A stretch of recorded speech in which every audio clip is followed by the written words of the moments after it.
আল্লাহর পয়গম্বর সাল্লাল্লাহু আলাইহি ওয়াসাল্লাম আলী রাদিয়াল্লাহু তাআলা আনহুকে ডেকে ডেকে বললেন, হে আলী, আমি তোমাকে কিছু নসিহত করতে চাই, আমলের কথা বলতে চাই। তুমি কি ওই নসিহতগুলো শুনবা নাকি আমল করবা নাকি? পয়গম্বরের সাহাবী আলী রাদিয়াল্লাহু তাআলা আনহু ডেকে ডেকে বললেন, ও পয়গম্বর, আপনি নসিহত করবেন, আমি শুনব না, তা হইতে পারে না। ও পয়গম্বর, আপনি আমলের কথা বলবেন আর আমি আমল করব না, তা তো হইতে পারে না। আপনার যা মন চায় আপনি আমলের কথা বলুন, নসিহত করুন। আমি ওই নসিহতগুলো শুনিয়া আমল করিয়া আল্লাহর তৈরি জান্নাতের ভিতরে যাইতে চাই। সুবহানাল্লাহ। जिंदगी में बंदगी कौन बंदगी, जिंदगी बे बंदगी शर्मिंदगी, चहल सलो मरे अज़ीज़त गुज़श्त मिजाजे तो अज़हले तिफले निगार। পয়গম্বর আলী রাদিয়াল্লাহু তাআলা আনহুকে বললেন, ও আলী, তোমার প্রতি আমার এক নাম্বার নসিহত, তুমি প্রত্যেক দিন রাত্রি বেলা যখন তুমি ঘুমাইতে যাও পয়গম্বর আলী রাদিয়াল্লাহু তাআলা আনহুকে ডেকে ডেকে বললেন, ও আলী, তোমার প্রতি আমার এক নাম্বার নসিহত, প্রত্যেক দিন রাত্রি বেলা যখন তুমি ঘুমাইতে যাও বালিশের সাথে মাথাটা লাগাই দাও, চক্ষু দুইটা বন্ধ করার পূর্বে প্রত্যেক দিন 4000 করে দিনার আল্লাহর রাস্তায় সদকা করিয়া তুমি ঘুমাও। সুবহানাল্লাহ। পয়গম্বরের সাহাবী আলী ডেকে ডেকে বললেন, ও পয়গম্বর, আপনি জানেন আমার টাকা নাই, পয়সা নাই, বড় অসহায়। ও পয়গম্বর, আমি বড় গরিব একজন সাহাবী, আমার ঘরের চুলার ভিতরে একদিন আগুন জ্বললে আরেকদিন জ্বলে না। ও পয়গম্বর, আমি প্রত্যেক দিন কিভাবে 4000 দিনার সদকা করিয়া ঘুমাবো? আমার মন বলে ধনাঢ্যবান ব্যক্তিরা এই আমল করতে পারবে, আমি করতে পারবো না। পয়গম্বর আলীকে ডেকে ডেকে বললেন, ও আলী, চিন্তা নাই, তোমার ধন সম্পদ টাকা পয়সার মালিক হওয়া লাগবে না। তুমি প্রত্যেক দিন রাত্রিবেলায় যখন তুমি ঘুমাইতে যাও বালিশের সাথে মাথাটা লাগাই দাও, চক্ষু দুইটা বন্ধ করার পূর্বে আঙ্গুলের মাথায় গনিয়া আল্লাহর কালামের প্রথম সূরা সূরাতুল ফাতিহা অর্থাৎ আলহামদুলিল্লাহর সূরাটা তুমি যদি 4 বার পড়িয়া ঘুমাইতে পারো, আসমানের মালিক রব্বে করিম তোমার প্রতি খুশি হইয়া 4000 দিনার সদকা করিয়া ঘুমানোর সওয়াব আল্লাহ দান করিয়া দিবেন। আল্লাহ আল্লাহ में कोनद शम्सो कमर, अल्लाह अल्लाह में कोनद शजरो हजर, अल्लाह अल्लाह में कोनातर दो समा, अल्लाह अल्लाह में कोनद जव्वो हवा, किसेर अमर बहादुरी কিসের অহংকার, দম ফুরালে মাটির নিচে বন্ধ হবে দ্বার, দম ফুরালে মাটির নিচে বন্ধ হবে দ্বার। কে যাবে রে ও চীন দেশে পালতুলা ওই নাই। এ দুনিয়ার সবাই যাবে থাকবে না কেউ ভাই। এ দুনিয়ার সবাই যাবে থাকবে না কেউ ভাই। আমি যাব তুমি যাবে, যাবে আপনজন। আসা যাওয়ার চলছে খেলা থাকবে পরে ধন। আসা যাওয়ার চলছে খেলা থাকবে পরে ধন। কথা বলুন ঠিক কিনা? এবার পয়গম্বর আলীকে ডেকে ডেকে বললেন, ও আলী, তোমার প্রতি আমার 2 নম্বর নসিহত। তুমি প্রত্যেক দিন রাত্রেবেলা যখন ঘুমাইতে যাও, বালিশের সাথে মাথাটা তুমি লাগায় দাও। চক্ষু 2টা বন্ধ করার পূর্বে আল্লাহর দামি কালাম কোরআনুল কারীম 30 পারা তিলাওয়াত করিয়া খতম করবা। এরপরে তুমি ঘুমাইবা। সুবহানাল্লাহ। পয়গম্বরের সাহাবী আলী ডেকে ডেকে বললেন, ও পয়গম্বর, এশারের নামাজ পড়িয়া আল্লাহর কালাম কোরআনুল কারীম খুলিয়া যদি তিলাওয়াত করতে আরম্ভ করিয়া দেয় আর তিলাওয়াত করতে থাকি ফজর পর্যন্ত 30 পারা খতম হইতেও পারে, নাও হইতে পারে। ও পয়গম্বর, আমি প্রত্যেক দিন কখন 30 পারা খতম করব আর কখন আমি ঘুমাবো? ও পয়গম্বর, আমার মন বলে প্রত্যেক দিন 30 পারা খতম করিয়া ঘুমানো সম্ভব হবে না। এই আমলটা আমি করতে পারবো না। এবার পয়গম্বর আলী রাদিয়াল্লাহু তাআলা আনহুকে ডেকে ডেকে বললেন, ও আলী, তোমার চিন্তা নাই।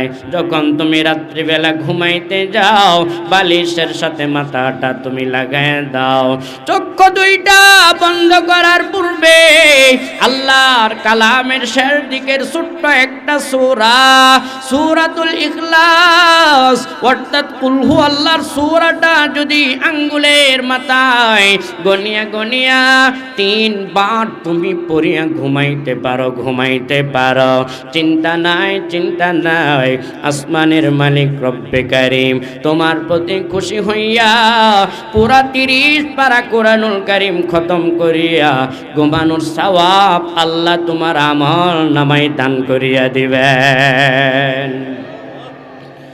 এই জন্য ভাই, দুনিয়ার জমিনে হায়াতের জিন্দেগিতে আর কত তুমি টিভির পর্দার দিকে তাকায় ঘুমাইবা? ও দুনিয়ার মুসলমান ভাই, হায়াতের জিন্দেগিতে আর কত মোবাইলে ফেসবুক আর ইউটিউব চালায় ঘুমাইবা? আর কত মোবাইলের মধ্যে গান শুনিয়া তুমি ঘুমাইবা? এ বান্দা, দুনিয়ার জমিনে তোমাকে গান শোনানোর জন্য পাঠানো হয় নাই। দুনিয়ার জমিনে হায়াতের জিন্দেগিতে তোমাকে কিন্তু টিভি দেখার জন্য পাঠানো হয় নাই। এ ভাই, তুমি আজকে এই মোবাইল চালাইয়া, তুমি আজকে টিভির পর্দার দিকে তাকাইয়া হায়াতের জিন্দেগিটাকে এমন ভাবে নষ্ট করতেছ, তোমার দুনিয়ার জমিনের হায়াতের জিন্দেগির দামি একটা সম্পদ, এই যৌবনটাকে পর্যন্ত তুমি নষ্ট করে দিচ্ছ। এমন অনেক যুবক দেখা যায় যেই যুবক যেই বয়সে তাদের শরীরের ভিতরে যেমন শক্তি সামর্থ্য থাকা দরকার, কিন্তু এই মোবাইল টিভি তাদের শক্তি সামর্থ্যকে এমন দুর্বল করিয়া দিচ্ছে। হায়াতের জিন্দেগিতে তাদের গালগুলো এমন ভেঙ্গে যাচ্ছে। মন বলে কেমন যেন এদের বয়স কম পক্ষে 50-এর উপরে চলে গেছে। কথা বলুন ঠিক কিনা?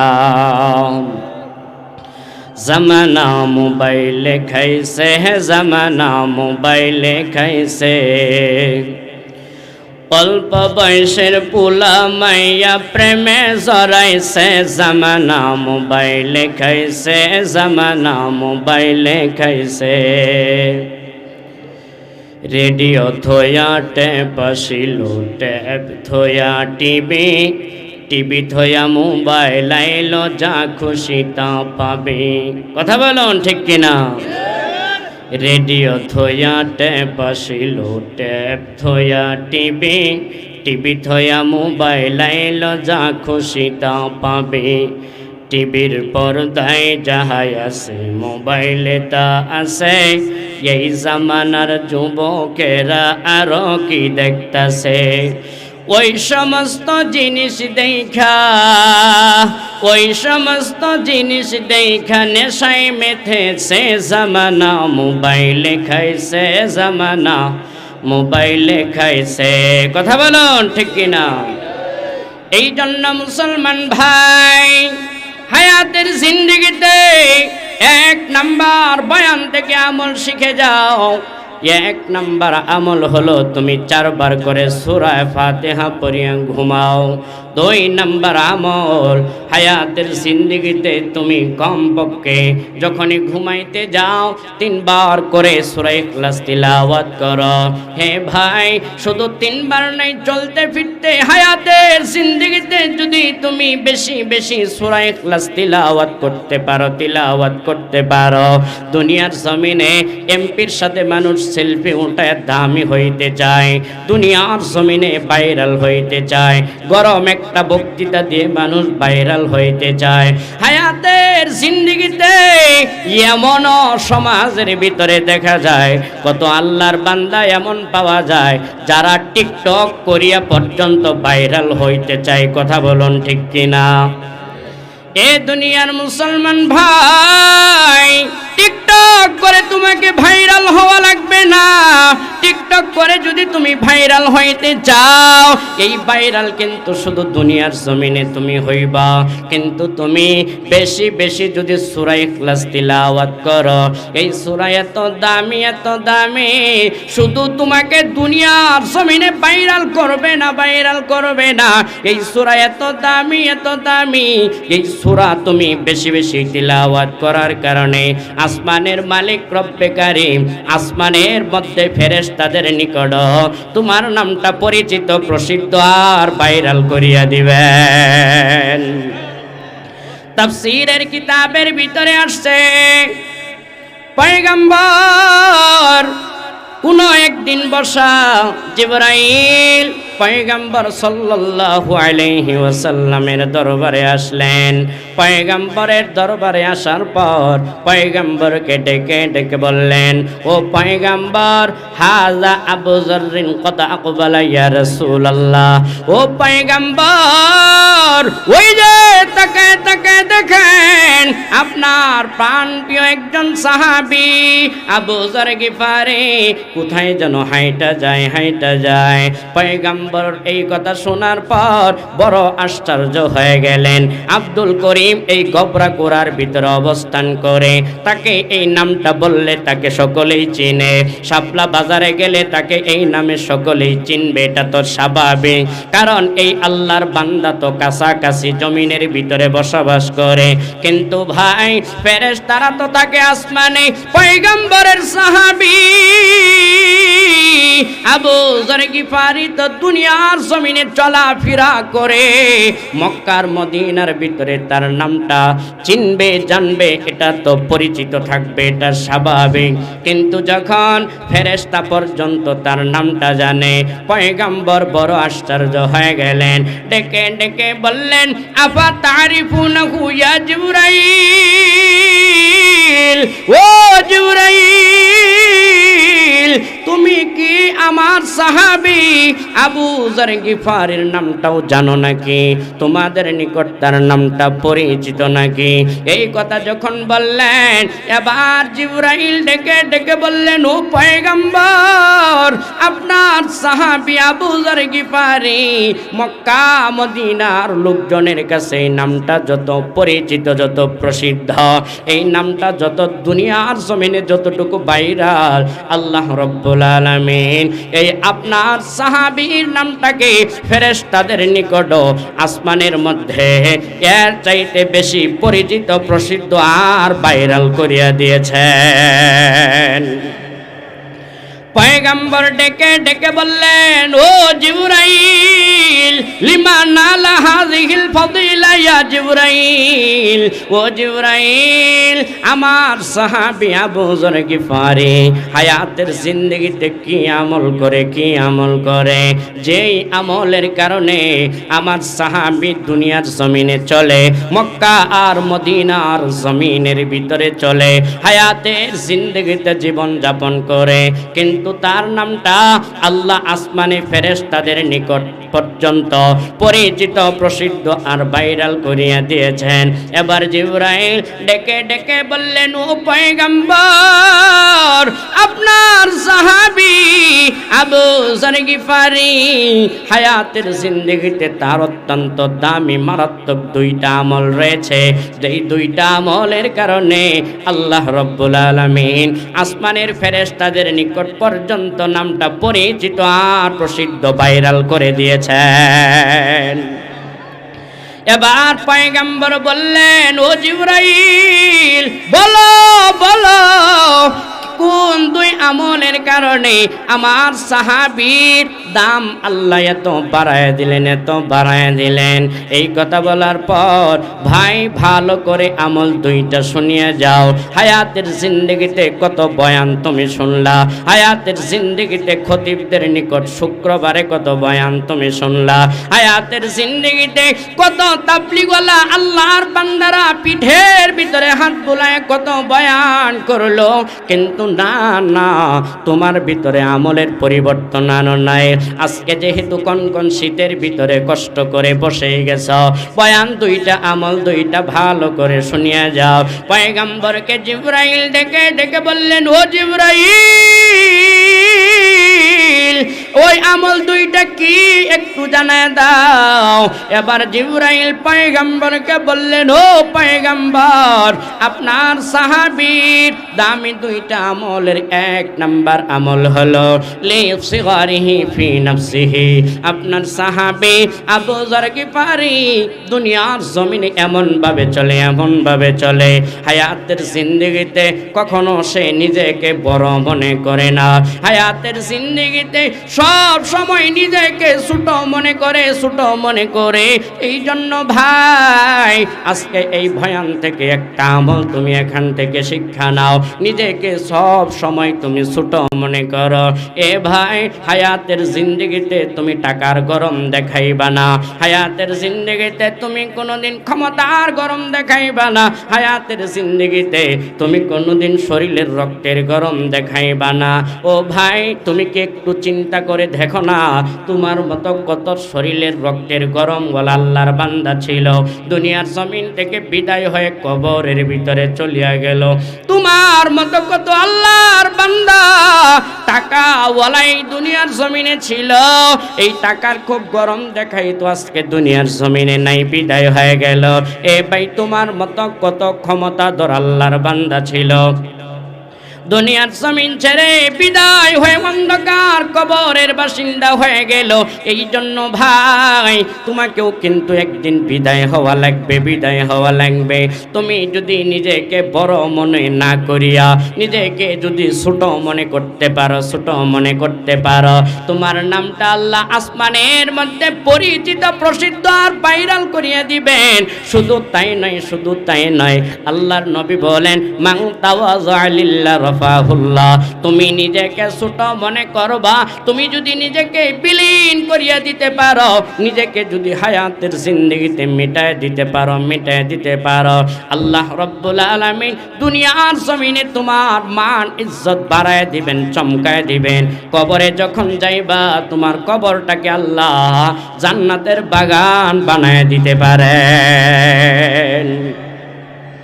কিতাবের ভিতরে উল্লেখ করেন আল্লাহর ওয়ালি জামানার বড় একজন বুজুর্গ আল্লাহর ওয়ালি বাইজিদ বুস্তামি রহমাতুল্লাহি আলাইহি। ওই আল্লাহর ওয়ালি দুনিয়ার জমিন থেকে যখন বিদায় হয়ে গেলেন, বিদায় হয়ে যাওয়ার পর তৎকালীন জামানার বড় আরেকজন আল্লাহর ওয়ালি ঘুমের ঘরে তাকে স্বপ্নে দেখলেন। সুবহানাল্লাহ বলেন। আর ডাক দিয়া বললেন, ও আল্লাহর ওয়ালি, দুনিয়ার জমিনে আপনি এত বয়ান করলেন, এত ইশরাক আওয়াবিন চাষতের আমল করলেন, এত তাহাজ্জুদের নামাজ পড়লেন, আজকে আপনি দুনিয়ার জমিন ছেড়ে অন্ধকার কবরের বাসিন্দা হয়ে গেলেন। ওই কবরের ভিতরে যাওয়ার পর আপনার সাথে কেমন আচরণ করা হয়েছে? আপনি কি জান্নাতে নাকি জাহান্নামে? আপনার কবরটা জান্নাতের বাগান হয়েছে নাকি জাহান্নামের টুকরা হয়ে গেল? আল্লাহর ওয়ালি বাইজিদ বুস্তামি ডেকে ডেকে বললেন, ও আল্লাহর গোলাম, ভালো করিয়া শোনাও। আমাকে যখন লোকজন জানাজা পড়িয়া কবরের ভিতরে রেখে দিল, কবরের ভিতরে রাখার পর আমাকে আল্লাহর দরবারে উপস্থিত করা হলো। আল্লাহ ডেকে ডেকে বলল, এ বাইজিদ বুস্তামি, হায়াতের জিন্দেগি দান করেছিলাম তুমি, আমি আল্লাহর দরবারে কে গেলে মক্কায় যাওয়া লাগে।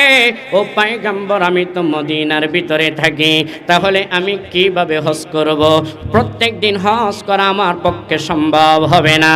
এবার পয়গম্বর ডেকে ডেকে বললেন, ও আলী, চিন্তা নাই, চিন্তা নাই, প্রত্যেক দিন তোমাকে মক্কায় যাওয়া লাগবে না, মক্কায় যাওয়া লাগবে না। যখন প্রত্যেক দিন রাত্রিবেলা যখন তুমি ঘুমায় যাও, ওই বালিশের সাথে মাথাটা তুমি লাগায় দাও। চক্ষু দুইটা বন্ধ করার পূর্বে এই হাতের আঙ্গুলের মাথায় গনিয়া গনিয়া তুমি যদি 4 বার লম্বা কালেমা, তুমি জানো না ছোট কালেমাটা তুমি পড়তে পারো, লা ইলাহা ইল্লাল্লাহু মুহাম্মাদুর রাসূলুল্লাহ। সকলে একটু আওয়াজ দিয়ে পড়ুন না, লা ইলাহা ইল্লাল্লাহ, লা ইলাহা ইল্লাল্লাহ। এই কালেমাটা যদি তুমি 4 বার পড়িয়া ঘুমায় যাও, 4 বার পড়িয়া ঘুমায় যাওয়ার বদৌলতে আসমানের মালিক তোমার প্রতি খুশি হইয়া তোমার আমলনামার ভিতরে একটা করে কবুল হজের সওয়াব আল্লাহ দান করিয়া দিবেন।